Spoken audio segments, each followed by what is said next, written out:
Praise the Lord. I greet you very good morning in the precious name of our Lord and Savior Jesus Christ. మన ప్రభువును రక్షకుడైన యేసుక్రీస్తు నామములో మీ అందరికీ శుభాలు తెలియజేస్తున్నాను. ఎలా ఉన్నారు మీరంతా? బాగున్నారా?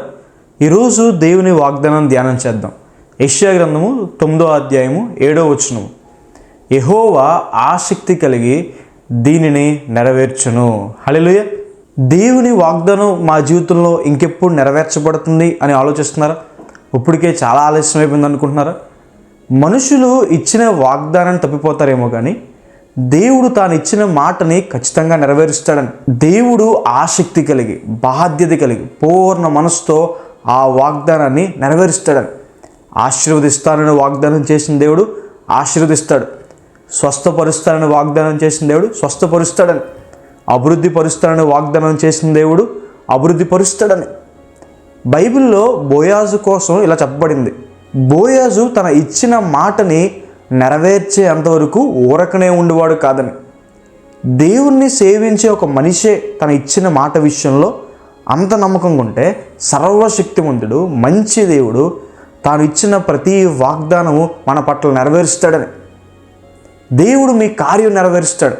దేవుణ్ణి మీరు దేనికోసం ఆశ్రయించారు, దేవుని దగ్గర మీరు ఏదైతే వెతుకుతున్నారో, ఉద్యోగ విషయంలో కావచ్చు, మ్యారేజ్ విషయంలో కావచ్చు, గర్భఫల విషయంలో కావచ్చు, స్టడీస్ విషయంలో కావచ్చు, ఇంటి విషయంలో కావచ్చు, దేవుడు మీ కార్యాన్ని నెరవేరుస్తాడని. దేవుడు యాకోబుకి వాగ్దానం చేశాడు. యాకోబు, నేను నీకు తోడై ఉంటాను, ఆశీర్వదిస్తానని. లాబాను యాకోబుని ఎంత మోసం చేసినా దేవుడు మాత్రం యాకోబుని అత్యధికంగా ఆశీర్వదించాడు. దేవుడు ఇశ్రాయేలు ప్రజలకి వాగ్దానం చేశాడు, నేను మిమ్మల్ని విడిపిస్తానని. దేవుడు తన బాహుబలం చేత ఇశ్రాయేలు ప్రజలను బయటికి తీసుకొచ్చాడు. దేవుడు దావీదుకి వాగ్దానం చేశాడు, నీ సింహాసనం నిత్యము స్థిరంగా ఉంటుందని. ఆ వాగ్దానాన్ని దేవుడు నెరవేర్చాడు. అబ్రహాము గారికి వాగ్దానం చేశారు, నీకు సంతానం ఇస్తానని.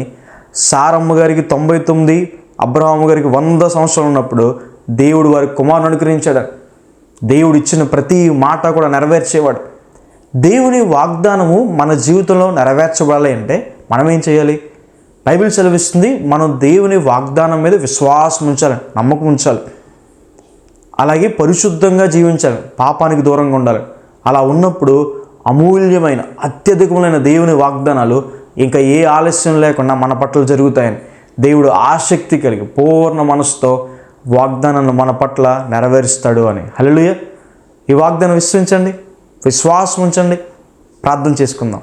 సర్వశక్తిమంతుడా, జీవంగల దేవేశ్య, ప్రభువా మీకు వేలాది వేలాది వందనాలు యేసయ్యా. ఈరోజు ఈ వాగ్దానం ద్వారా మాతో మాట్లాడినందుకు దేవా, ప్రభువా మీకు వందనాలు. ప్రియులు ఎంతమంది అయితే ఈ వాగ్దానం వీక్షించారో, విశ్వాసం ఉంచుతున్నారో వారి జీవితంలో మేలు చేయండి. మీ ప్రతి వాగ్దానం వారి పట్ల నెరవేర్చండి. మీరు మాకు ఎన్నో వాగ్దానాలు ఇచ్చారయ్యా. ఆ వాగ్దానం యేసుక్రీస్తు ప్రభువునందు అవునన్నట్టుగానే, ఆమేన్ అన్నట్టుగానే ఉన్నాయని సెలవిచ్చిందేవా మీకు వందనాలు. క్రీస్తు ప్రభువుని ఎవరైతే అంగీకరిస్తారో వారి జీవితంలో గొప్ప వాగ్దానం నెరవేర్చబడతాయని సెలవిచ్చిందేవా ప్రభువా మీకు వందనాలు.